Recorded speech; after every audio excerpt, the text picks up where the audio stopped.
여러분 안녕하십니까? 윤석열 정부 당시 강행됐던 YTN 민영화 과정에 위법이 있었다는 판결이 나왔습니다.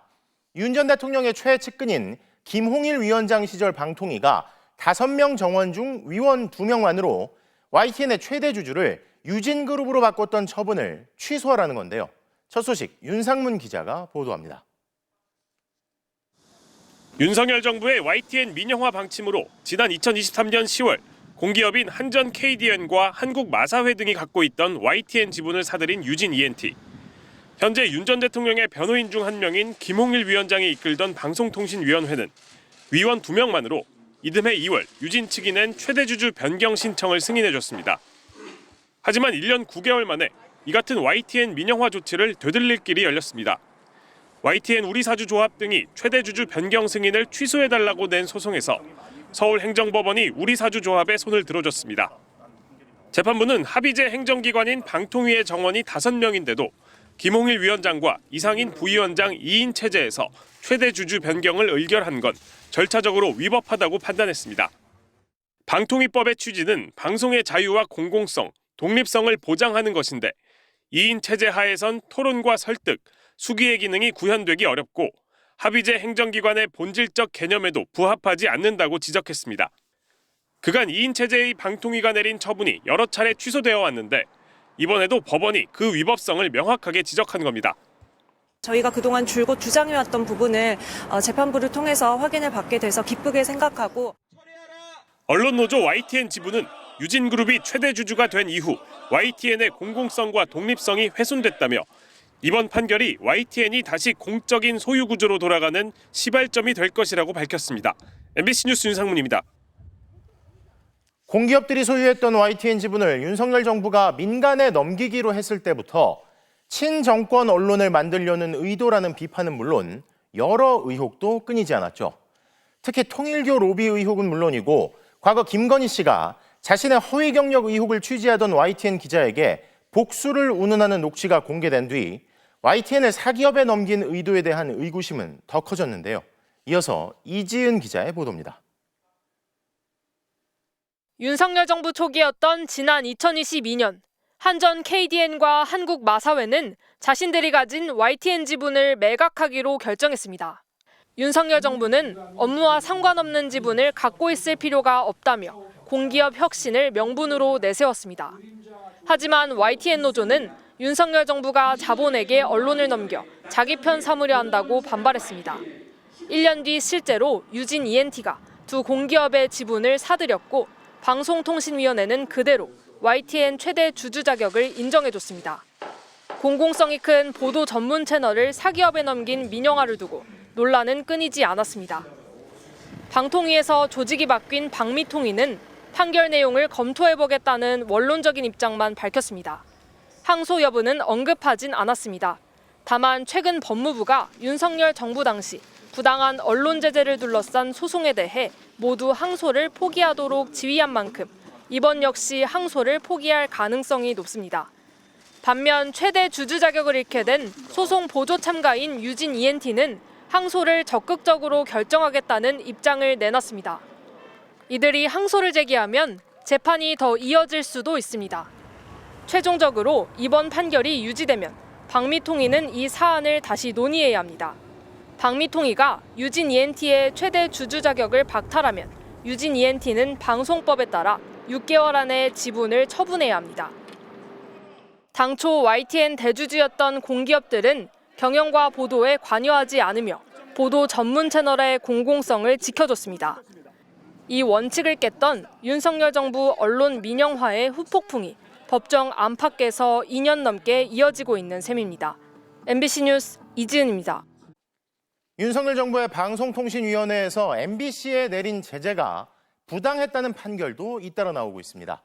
이른바 바이든 날리면 비속어 파문 이후 내려진 MBC 취재진 대통령 전용기 탑승 배제 관련 보도에 대한 법정 제재를 취소하라는 판단이 2심에서도 이어졌고 후쿠시마 오염수 방류 관련 보도에 대한 징계 조치도 취소해야 한다는 판단이 나왔습니다. 구승은 기자가 보도합니다. 지난 2022년 11월 당시 윤석열 대통령의 동남아 순방을 이틀 앞두고 대통령실은 MBC 취재진의 전용기 탑승을 불허했습니다. 윤 전 대통령 미국 방문 당시 이른바 바이든 날리면 비속어 파문을 보도했다는 이유 때문이었습니다. 아주 악의적인 그런 행태를 보였기 때문에 그런 부득이한 조치였다고 저는 생각을 하고 2023년 10월 방송통신심의위원회는 MBC의 전용기 배제 관련 보도 10건에 대한 징계를 의결했고 지난해 1월 방통위는 MBC의 법정 제재인 주의 처분을 내렸습니다. 방송사 재승인 심사에서 감점 사유가 되는 중징계였습니다.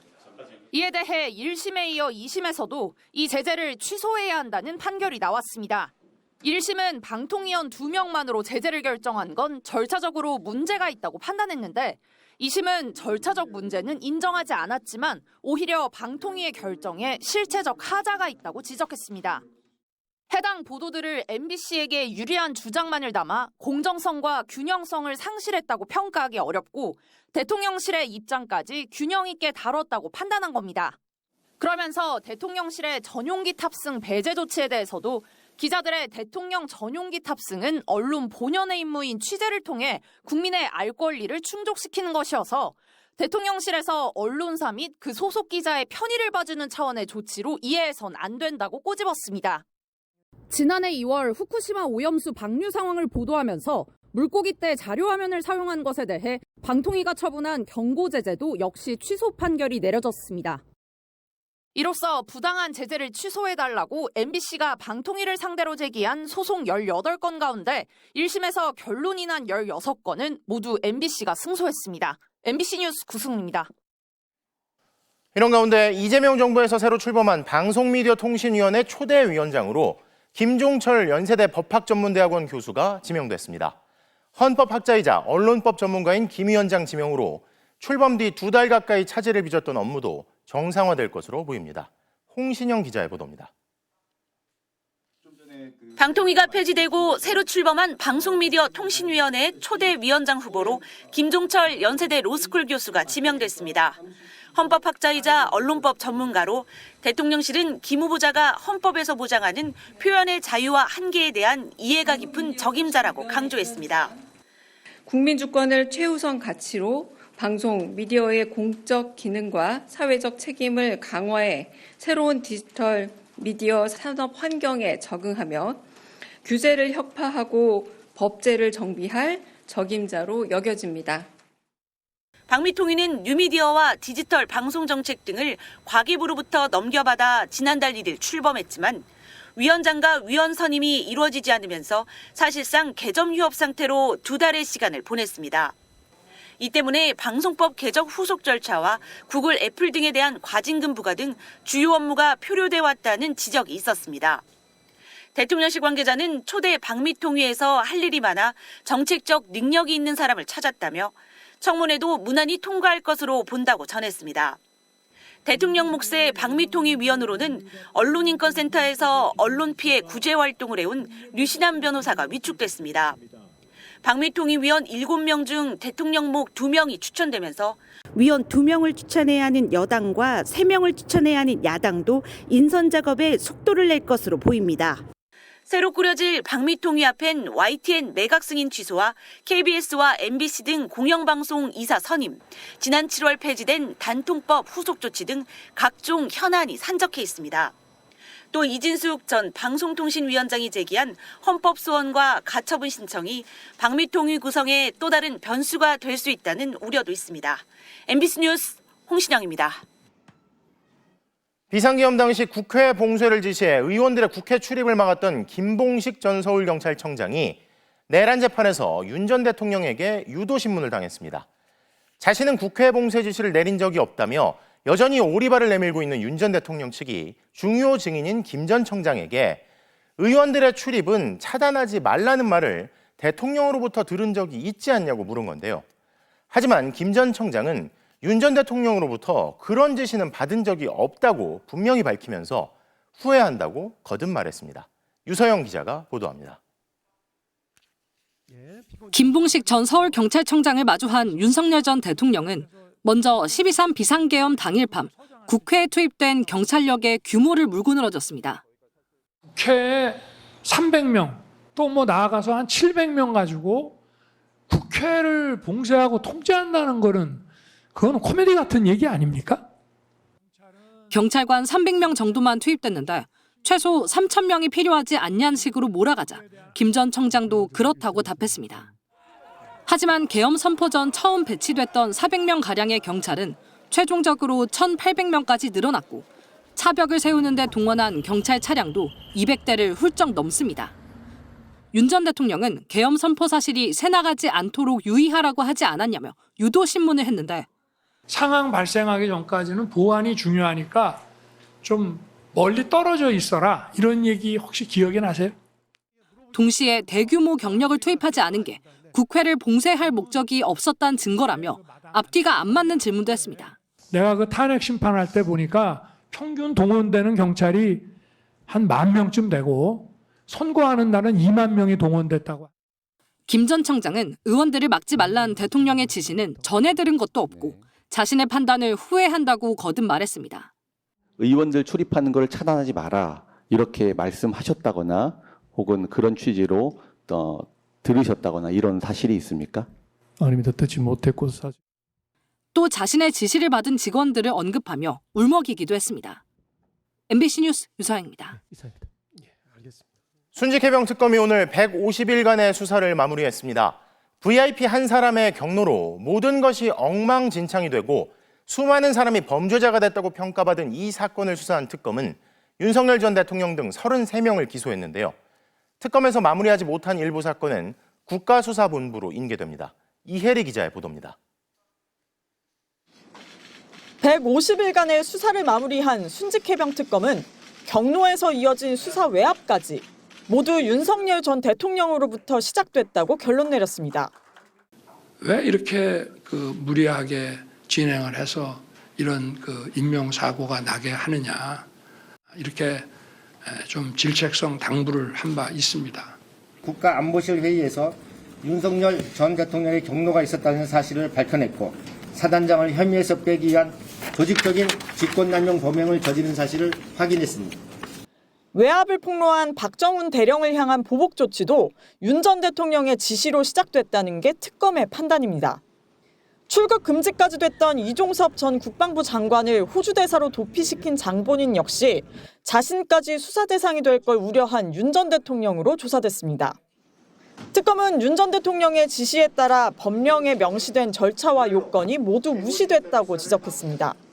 군 자체 조사에서도 혐의자에서 빠지고 경찰 조사에서도 무혐의 처분된 임성근 전 해병대 1사단장도 최 해병 죽음에 대한 책임을 물어 구속 기소했습니다. 언제, 어디서, 어떻게 저로부터 수중수색 지시를 받았는지를 확인한 후 바로 저를 기소해 주십시오. 해병대 전통과 명예를 지키십시오. 진실을 말해 그냥. 그만하고. 군 사망 사건의 책임자를 기소하기까지 이례적으로 오랜 시간이 걸린 만큼 그 세월 동안 유족들이 겪었을 고통은 감히 상상하기 어렵습니다. 그렇지만 임 전 사단장의 구명 로비 의혹은 밝혀내지 못했습니다. 로비 통로로 의심되는 김장환 목사 등 핵심 인물들이 조사를 거부했다는 이유를 들었습니다. 180여 회의 압수수색, 피의자와 참고인 300여 명 조사를 통해 정점 윤 전 대통령 등 33명을 기소한 특검은 마무리하지 못한 일부 사건은 경찰청 국가수사본부에 인계하기로 했습니다. MBC 뉴스 이혜리입니다. 어제 추경호 전 원내대표 체포와 동의안이 통과되고 오늘 국민의힘 장동혁 대표가 찾은 곳은 대구였는데 이 자리에서 계엄을 야당 탓으로 돌리면서 파문이 일고 있습니다. 내란 사태 1년을 맞아 대국민 사과 요구가 나오지만 오히려 계엄은 민주당 탓이라며 윤석열 전 대통령의 주장을 그대로 반복한 건데요. 고병찬 기자가 보도합니다. 취임 후 두 번째로 대구를 찾은 국민의힘 장동혁 대표. 작년 윤석열 전 대통령의 비상계엄을 통해 민주당의 무도함이 드러났고 많은 청년들이 대한민국의 위기를 알게 됐다면서 계엄은 민주당 탓이라고 주장했습니다. 민주당의 의회 폭거와 국정 방해가 결국 계엄을 불러왔습니다. 12.3 비상계엄의 책임을 통감한다면서도 그 이유에 대해서는 많은 국민들에게 혼란과 고통을 줬기 때문이라고 했습니다. 충성스러운 군인들이 재판정에서 시련을 겪고 있고 민주당의 무모한 적폐몰이 때문에 사찰을 위협받는 공무원들도 있습니다. 비상계엄 1주년을 앞두고 1년 전 윤석열 전 대통령의 주장을 그대로 반복한 겁니다.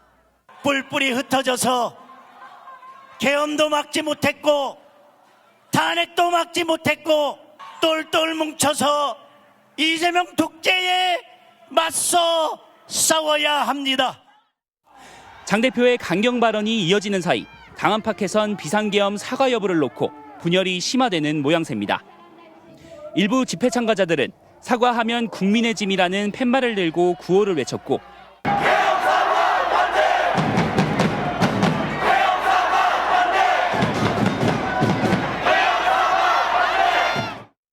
유튜버 전한길 씨도 민주당 끈앞풀이 되는 것이라며 사과 반대에 가세했습니다. 사과한다고요? 만약에 그렇게 되면은 저는 장동혁 대표 체제는 붕괴될 것이라고 예상됩니다. 왜요? 장동혁 대표께서도 스스로 말했잖아요. 윤석열 대통령을 지지하겠다. 반면 소장파 의원들은 사과가 필요하다며 연판장 등 집단 행동에 나서겠다는 분위기입니다. 국민의힘이 과연 우리들로 하여금 납득될 만한 충분한 사과를 했는가 이렇게 여쭤보시면 저는 그 자신 있게 그렇습니다라고 대답 못할 것 같습니다. 그러나 12.3 비상계엄이 민주당 폭거 탓이라는 장동혁 대표가 대전과 원주, 인천과 용인 등 남아있는 장애 집회 중 대국민 사과에 나설지는 불투명한 상황입니다. MBC 뉴스 고병찬입니다. 홍콩 아파트 화재가 발생한 지 꼬박 이틀이 지났습니다.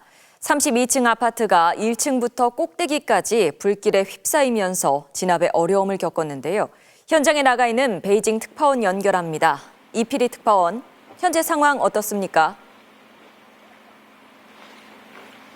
네, 저는 지금 화재 현장인 홍콩 타이포 구역의 고층 아파트 단지에 나와 있는데요. 아파트 전체를 집어삼켰던 불길과 연기는 더 이상 보이지 않고 있습니다. 홍콩 소방당국은 화재 발생 43시간 정도가 지난 오늘 오전 10시 20분쯤 진화 작업은 종료됐다고 밝혔습니다. 불길이 잡히고 뜨겁게 달아올랐던 건물 내부의 온도도 내려가면서 수색 작업이 본격적으로 시작됐는데요. 하지만 비계로 쓰인 대나무들이 불에 타버린 뒤 잔해가 돼 아파트 출입구를 막고 있어 수색대의 진입이 쉽지 않은 상황입니다. 어제 저녁 16층 계단에서 생존자가 1명 발견되기도 했지만 수색이 진행될수록 확인되는 희생자의 수는 늘어나고 있습니다. 이 시간 현재 사망자는 100명을 훌쩍 넘어 128명으로 집계됐습니다. 네, 수색 과정에서 생존자를 기대하긴 어려울까요? 네, 홍콩 소방당국은 구조를 요청하는 전화가 25건 접수됐는데 이 가운데 3건이 오늘 새벽 접수된 것들이라고 밝혔는데요. 구조를 요청한 이들이 생존해 있을 확률이 있는 만큼 소방당국은 이 3건에 대한 수색을 최우선으로 진행하고 있다고 밝혔습니다. 홍콩 소방당국은 수색과 구조가 모두 완료된 이후에 실종자 숫자를 최종 확정할 방침입니다. 최악의 경우 실종자 숫자만큼 사망자가 늘어날 가능성도 배제하기 어려운 상황입니다. 네, 그리고 화재 원인 조사는 어떻게 이뤄지고 있습니까? 네, 홍콩 경찰은 어제 외벽 보수 공사를 진행했던 업체 관계자들을 체포했습니다. 警方喺凌晨拘捕咗3名男子，涉嫌誤殺。佢哋係負責屋苑大廈維修嘅工程公司負責人。 정부 반부패 기구가 컨설팅을 담당했던 이사 2명을 추가 체포했다는 보도도 나왔습니다. 안전 규정을 상습적으로 위반했다는 지적도 이어지고 있는데요. 공사 중 비계 위에서 담배를 피우는 모습이 여러 차례 목격됐다고 합니다. 안전점검에서 화재 예방 조치를 강화하라는 경고가 3차례나 반복됐는데 이런 경고가 화재 발생 6일 전에도 있었던 것으로 나타났습니다. 화재가 난 아파트 단지의 보수공사 비용은 3억 3천만 홍콩 달러, 우리 돈으로 약 621억여 원으로 알려졌는데요. 수사당국은 보수업체가 비용을 남기기 위해 화재에 취약한 자재를 사용한 것은 아닌지 조사하고 있습니다. 지금까지 홍콩 화재 현장에서 MBC 뉴스 이필입니다. 홍콩 화재 참사로 누구보다 힘든 시간을 보내고 있는 분들이 있지요. 실종자 가족들은 현장 근처를 떠나지 못하고 눈물로 시간을 보내고 있습니다. 아직도 실종자의 생사는 알 길이 없는데요. 조건희 기자가 현장에 직접 다녀왔습니다. 화재 참사가 발생한 홍콩 타이포의 아파트 건물입니다. 소방차가 단지를 에워싸듯 줄지어 서 있고 창문에선 희뿌연 연기가 여전히 피어오릅니다. 연기가 아시구나, 연기가. 현장 바로 근처에 실종자 신원 확인소가 마련됐습니다.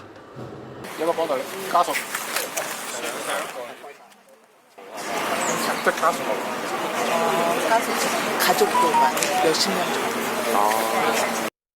한 실종자 가족은 행방을 알 수 없는 46살 어머니와 14살, 13살 남매를 찾기 위해 이곳에 왔습니다.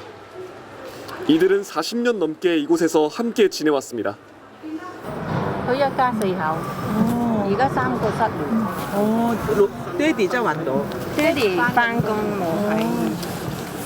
연락이 닿지 않는 가족이 살아있길 기도하는 것 말고는 할 수 있는 건 없습니다.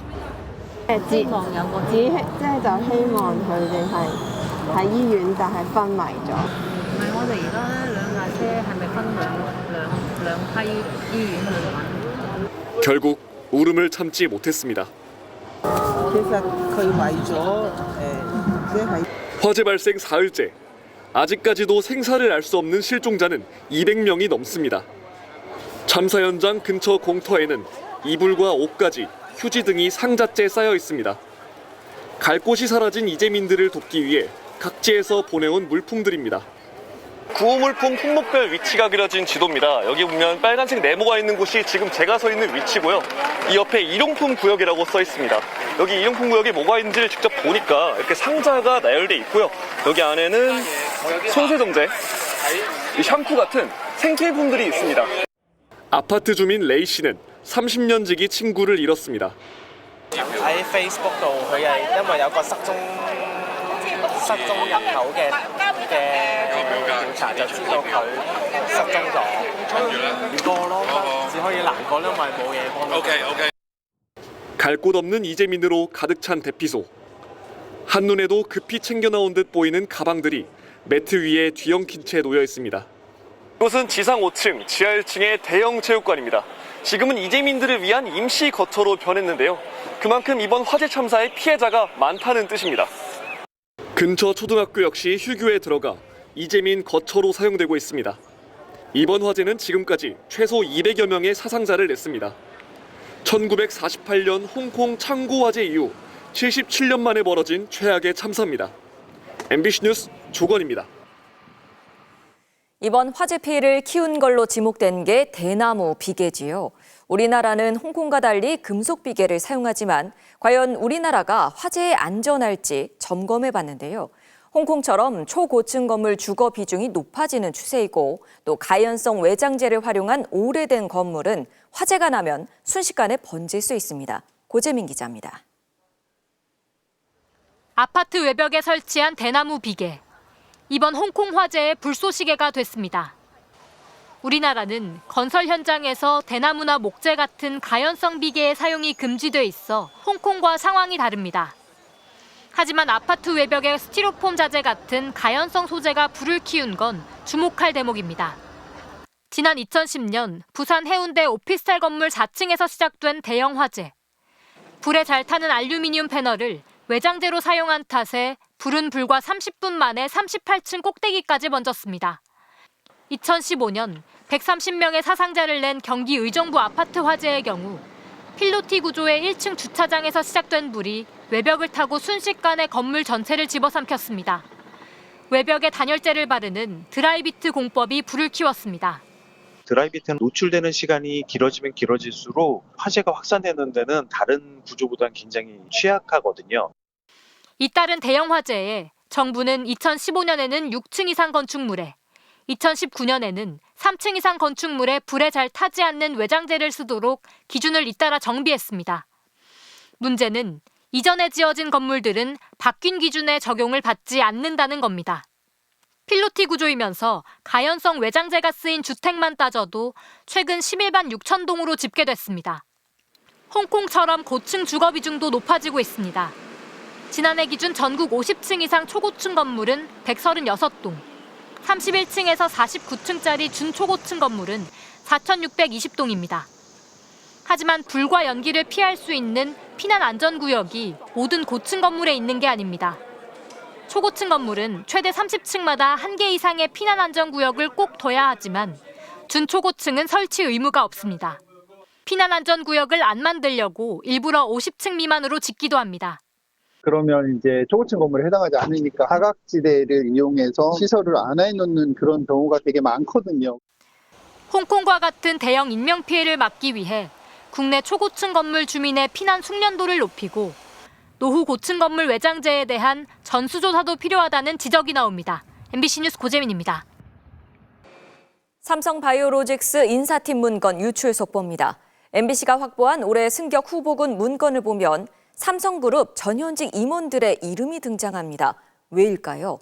승진 심사 대상 직원의 특이사항이라며 임원 자녀임을 표기해 둔 겁니다.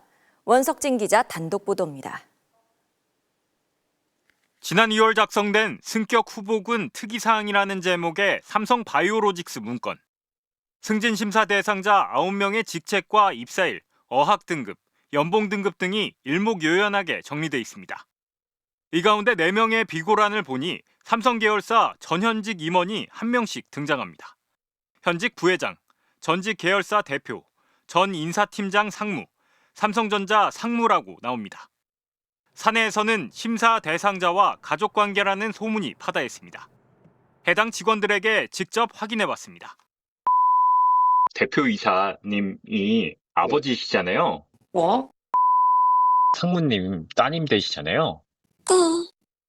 4명 모두 자신의 비고란에 적힌 삼성 전현직 임원이 자신의 아버지라고 답했습니다. 이들 4명 중 현 부회장과 전 계열사 대표의 자녀 2명은 승격 안에 동그라미가 표시돼 있습니다. 이 2명은 한 달 뒤 승진했습니다. 삼성바이오로직스 사측이 승격 후보군 가운데 그룹사 임원 자녀들을 별도로 관리해온 정황입니다. 사용자는 사회적 신분을 이유로 근로조건에 대한 차별적 처우를 하지 못한다는 근로기준법 조항을 어긴 것이라는 지적이 나옵니다. 만약에 그 사람들에게 특혜를 줄 목적이었다고 하면은 업무방해죄의 소지가 있을 것 같습니다. 그리고 이게 어떤 목적에서 가지고 있는지도 좀 면밀하게 좀 살펴봐야 될 것 같습니다. 해당 직원 중 2명은 회사에 아버지 직업을 알린 적이 없으며 사측이 자신들의 인사정보를 따로 관리하는지도 몰랐다고 했습니다. 나머지 2명은 답변을 거부했습니다. 삼성바이오로직스는 채용과 승격에 있어 투명성과 공정성은 삼성이 수십 년간 지켜온 원칙이라며 임원 자녀 4명 중 2명이 승격하지 못한 게 특혜가 없다는 증거라고 했습니다. 그러면서 인사정보 시스템에 직원 스스로 가족관계 등을 입력할 수 있다고도 했습니다. 하지만 승진 대상자 중 임원 자녀임을 표기해놓은 문건을 따로 만든 이유에 대해서는 답하지 않았습니다. MBC 뉴스 원석진입니다. 충북 청주에서 실종됐던 50대 여성이 결국 44일 만에 살해당한 채 싸늘한 시신으로 발견됐습니다. 범인은 전 연인인 남성으로 구속됐습니다. 경찰은 남성의 거짓 진술과 증거 조작에 한 달 넘게 수사의 실마리를 잡지 못하고 있었는데요. 자칫 미제 사건이 될 뻔했는데 남성이 증거 인멸을 시도하다 덜미를 잡혔습니다. 김주혜 기자입니다.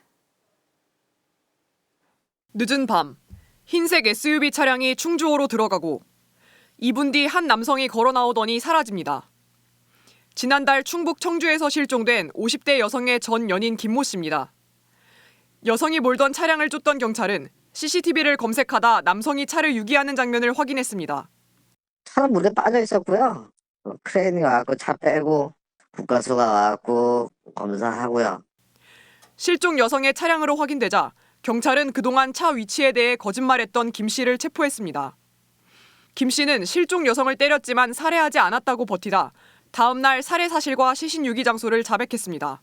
거래처 시설에서 시신이 담긴 것으로 추정되는 마대자루를 발견했고 실종 44일 만에 여성이 시신으로 발견되자 경찰의 늦장 수사에 대한 비판도 커지고 있습니다.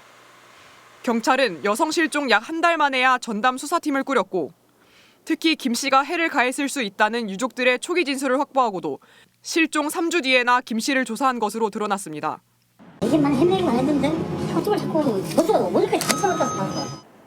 김 씨는 살해 직후 여성의 휴대전화로 여성의 회사에 사직 의사 메시지를 보내거나 갑자기 연락이 안 됐어요. 뭐가 특이했어요. 우리도 뭘 얘기를 하는데 아무것도 없었어. CCTV가 설치된 도로를 우회하고 역주행하는 수법으로 경찰 수사에 혼선을 줬습니다. 김 씨는 연인이 다른 남자를 만난다는 말에 격분해 살인을 저질렀다고 주장하고 있는데 경찰은 김 씨에 대해 사이코패스 검사를 진행하기로 했습니다. 김 씨는 오늘 예정됐던 법원의 구속 전 피의자 신문 출석을 포기했습니다. MBC 뉴스 김주혜입니다.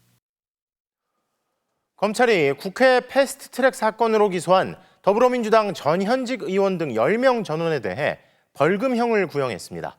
김지인 기자의 보도입니다. 지난 2019년 4월 더불어민주당과 야3당은 고위공직자 범죄수사처 설치법 등을 신속 처리 안건으로 지정하려고 나섰습니다. 그러자 당시 자유한국당 의원들과 보좌진은 국회의안과 사무실을 점거한 채 틀어막았고 이를 뚫으려는 과정에서 격렬한 몸싸움이 벌어졌습니다. 자유한국당 관계자 20여 명과 같은 사건으로 재판에 넘겨진 민주당 전현직 의원 등 10명에게 검찰이 벌금형을 구형했습니다. 공동폭행과 공동상해 혐의입니다. 민주당 의원들은 검찰의 구색 맞추기이자 감정적 기소라고 반발했습니다. 검찰개혁과 공수처 설치에 대한 보복적 기소라고 생각합니다. 나경원 의원 등의 국회법 위반 사건과 비교하면 제 사건 그리고 동료 의원 사건은 100분의 1 사이즈도 채 안 됩니다. 검찰은 박범계, 박주민 의원에게 각각 벌금 400만 원과 300만 원을 선고해달라고 재판부에 요청했습니다. 김병욱 대통령 정무비서관에게는 벌금 1,500만 원, 이종걸, 표창원 전 의원에게는 각각 벌금 700만 원과 500만 원을 구형했습니다. 검찰은 각 피고인의 물리력 행사 정도와 관련 사건 선고, 진행 경과 등을 종합적으로 고려했다고 밝혔습니다. 최후 진술에서는 포진적 정치에 대한 반성도 나왔습니다. 일부 전직 의원들은 대화와 타협의 정치를 제대로 못했기 때문에 벌어진 일이다. 법정에 정치인들이 피고인으로 나온 자체가 우리 정치의 현실이라고 말했습니다. 민주당 의원들에 대한 1심 선고는 다음 달 19일에 나옵니다. 같은 사건으로 1심에서 벌금형을 선고받은 국민의힘 관계자들은 전체 26명 가운데 나경원 의원 등 21명이 항소했습니다. 반면 검찰은 항소를 포기해 항소심 선고 형량은 1심과 같거나 더 낮아질 전망입니다. MBC 뉴스 김지인입니다. 자, 그런데 대장동 사건에서처럼 이번에도 검찰이 항소 포기를 했지만 국민의힘 전현직 의원들에 대한 항소 포기를 두고선 검찰 내부가 조용한 모습입니다. 반면 연어 술파티 의혹 재판에서 집단 퇴정한 검사들에 대해 대통령이 감찰과 수사 지시를 한 데 대해선 더 많은 글이 올라오고 있다는데요. 구나연 기자입니다.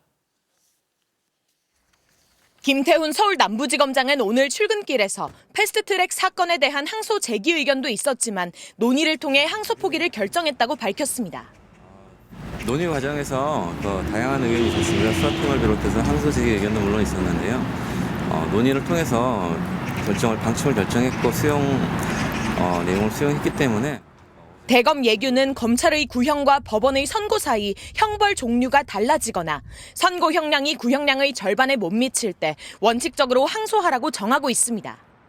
징역형을 구형했지만 벌금형이 나온 이번 사건도 예규상 항소 요건에 해당합니다. 하지만 입장문을 내고 검찰총장 직무대행을 단체로 면담하는 등 반발과 비판이 이어졌던 대장동 사건 항소 포기 때와는 달리 이번엔 내부 게시판에 우려 섞인 반응이 일부 있을 뿐 검찰의 분위기는 비교적 잠잠한 것으로 전해졌습니다.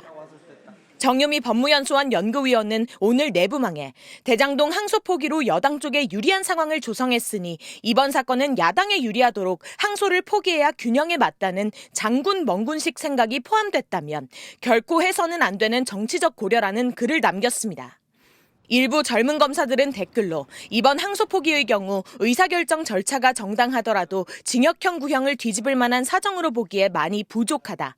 구형 판단을 유지한다면 원칙상 항소 포기 기준에 맞지 않다는 의견을 남겼습니다. 오히려 이재명 대통령이 연어 술파티 의혹 재판에서 집단 퇴정한 검사들에 대해 감찰과 수사를 지시한 걸 두고 더 많은 반응이 나왔습니다. 공봉숙 서울고검 검사는 검사들에게 어떤 범죄 혐의가 있기에 수사를 진행하라고 지시했다는 것일까? 감찰도 잘 이해가지 않는다. 기피 신청이 문제인가? 퇴정이 문제인가라고 적었습니다.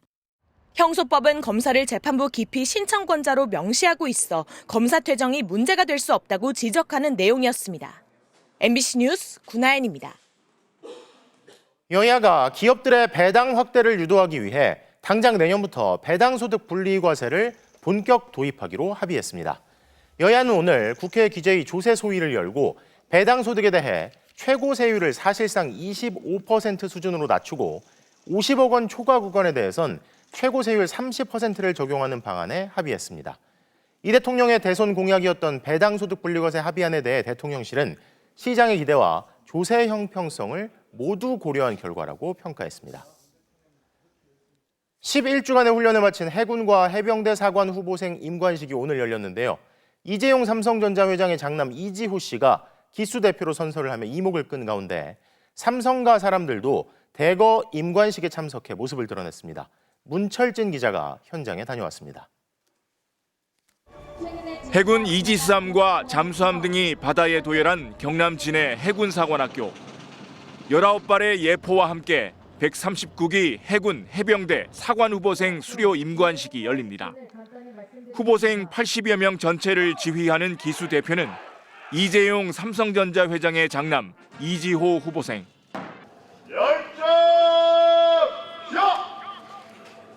지난 9월 입대한 이 후보생은 11주 훈련을 마치며 동기들의 추천으로 대표가 됐습니다.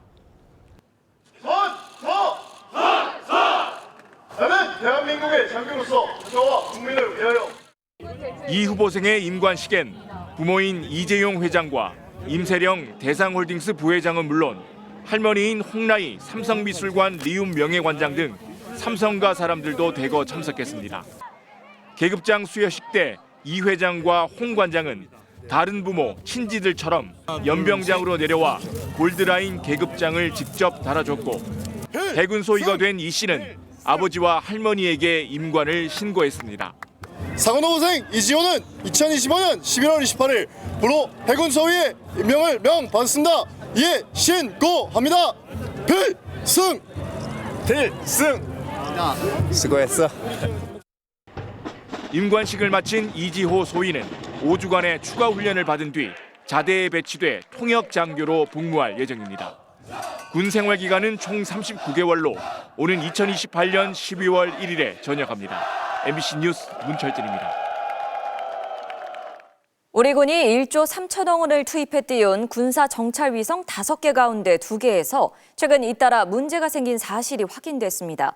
정찰 위성의 촬영 각도를 조정하는 자세 구동기가 각각 하나씩 고장났다는데 발사 1년도 안 돼 핵심 부품에 이상이 생겨 군 당국이 긴급 조사에 들어갔습니다. 손하늘 기자가 단독 취재했습니다. 군사 정찰 위성 5호기를 실은 로켓이 솟구칩니다. 2023년 12월 1호기를 시작으로 우리 군은 모두 5개의 정찰 위성을 띄워 운용하고 있습니다. 위성 5개를 군집으로 묶어 2시간마다 북한의 핵미사일 도발 징후를 탐지한다는 계획인데 정찰 위성 3호기와 4호기의 핵심 부품이 최근 잇따라 고장난 사실이 확인됐습니다. 8월 11일 3호기에서 첫 오류가 발생했고 10월 2일엔 4호기의 자세 구동기 1개가 발사 6달 만에 고장을 일으켰습니다. 이어 지난 4일엔 3호기에서도 자세 구동기 1개가 결국 고장났습니다. 군 소식통은 위성 3호기와 4호기에서 차례로 화면이 제대로 포착되지 않는 문제가 발생했다고 전했습니다. 자세 구동기는 빠르게 회전하면서 표적의 위치에 맞춰 정찰 위성 몸체를 돌리는 역할을 하는데 위성 하나당 4개씩 탑재되어 있습니다. 군 당국은 4개 중 3개만으로도 충분히 자세 제어를 할 수 있어 정상 운용이 가능하다는 입장입니다. 하지만 4개 모두 정상 작동할 때와 비교하면 회전력과 기동성이 떨어질 수밖에 없는 데다 추가로 하나라도 더 문제를 일으키면 무용지물이 됩니다. 추가로 고장이 난다면은 북표적 2시간마다 감시한다는 목표를 달성하기 불가능합니다. 고장 원인을 제대로 파악하고 감시 태세에 빈틈없도록. 우리 군의 정찰 위성엔 지난 13년간 1조 3천억 원이 투입됐으며 문제를 일으킨 자세 구동기는 유럽 제조사에서 들여왔습니다. 방위사업청은 위성이 제 역할을 하지 못하게 될 경우 업체에 보상을 청구할 수 있다며 다만 현재 위성은 대북 감시 정찰 태세 공백 없이 정상 운용되고 있다고 밝혔습니다. MBC 뉴스 손하늘입니다. 미국 백악관 인근에서 방위군에게 총을 발사한 남성이 아프간 출신이란 점을 들어 트럼프 행정부가 이른바 제3세계 국가로부터의 이민을 전면 중단한다고 선언했습니다.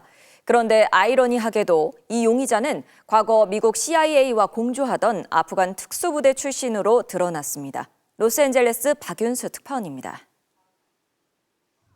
백악관 주변에서 주방위군에게 총격을 가한 용의자는 아프간 출신 이민자 29살 라카널.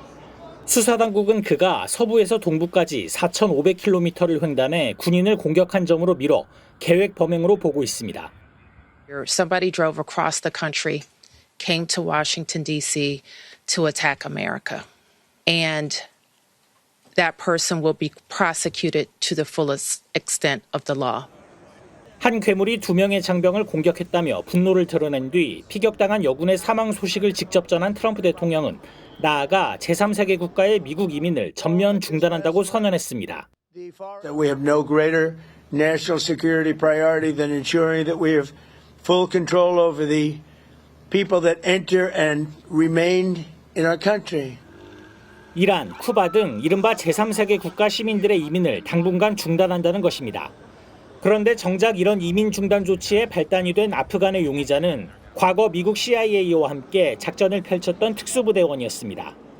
그는 CIA의 지원을 받는 아프간 대테러 부대에서 활약했고 그 공을 인정받아 미국에 들어와 지난 4월 망명 허가까지 받았습니다. 미국이 필요에 입국시킨 이민자의 범행을 이유로 강력한 반이민 정책을 펴겠다는 것입니다. 지방선거 패배와 지지율 하락에 직면했던 트럼프 대통령이 비극적인 사건을 자신의 역점 정책인 반이민 정책을 강행하는 계기로 삼으려는 모습입니다. 로스앤젤레스에서 MBC 뉴스 박윤수입니다.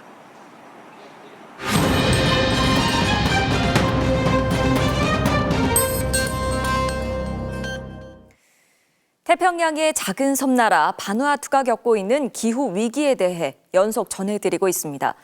온실가스 배출은 산업 선진국보다 훨씬 적은데도 피해는 더 크게 겪고 있는 불공평한 현실에 섬나라 학생들이 국제사회에 법적 책임을 물었고 이는 UN 국제사법재판소의 역사적 결정으로 이어지게 됐습니다. 류현중 기자가 취재했습니다. 푸른 바다가 펼쳐진 바누아투 이피라 섬의 한 해안가. 바다 아래를 들여다봤습니다.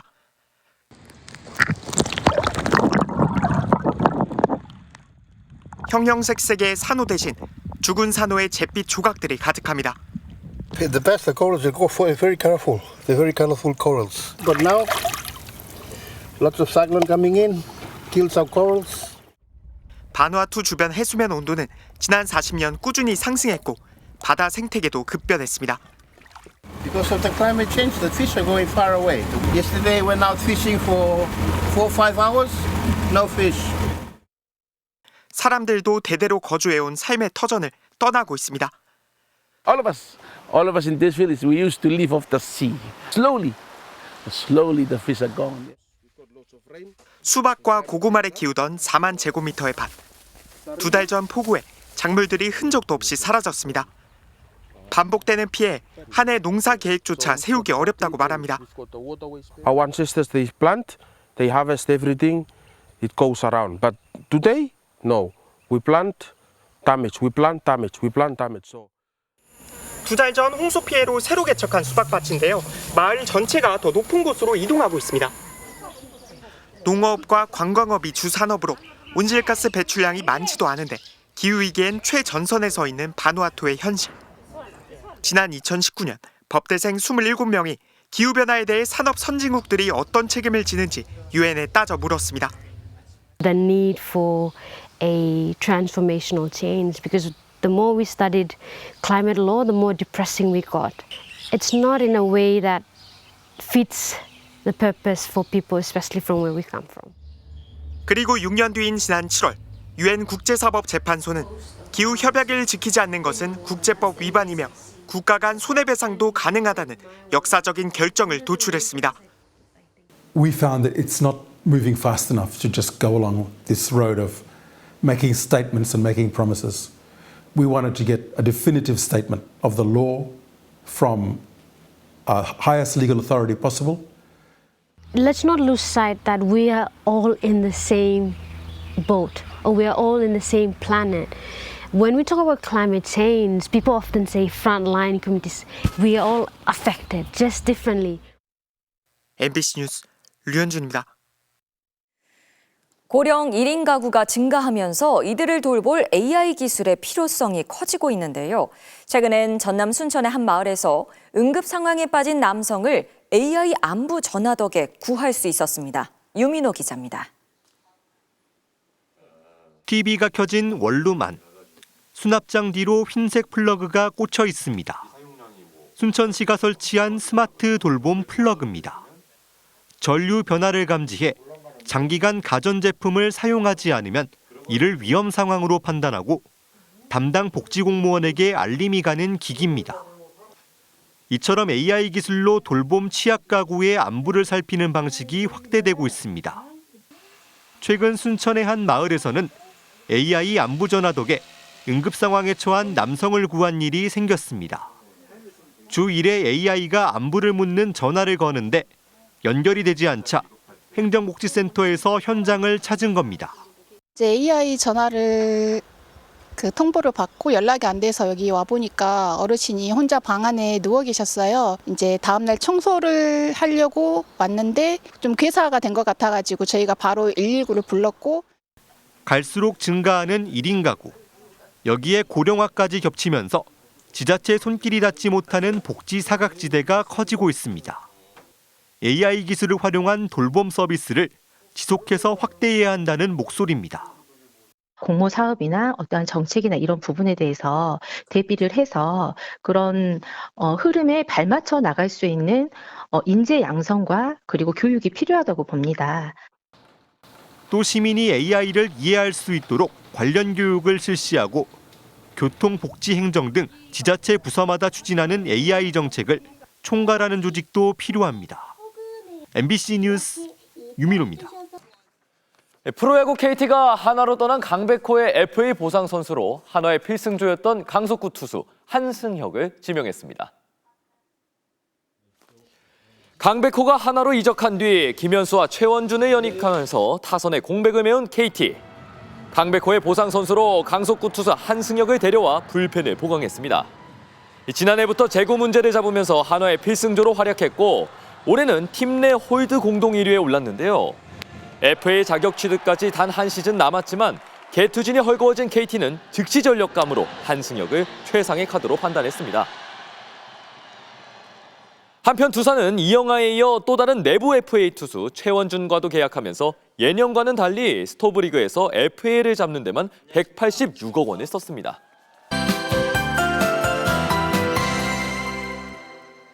오늘 아침 반짝 영하권 추위에 놀라셨죠? 그래도 이번 추위는 금세 물러갈 것으로 보입니다.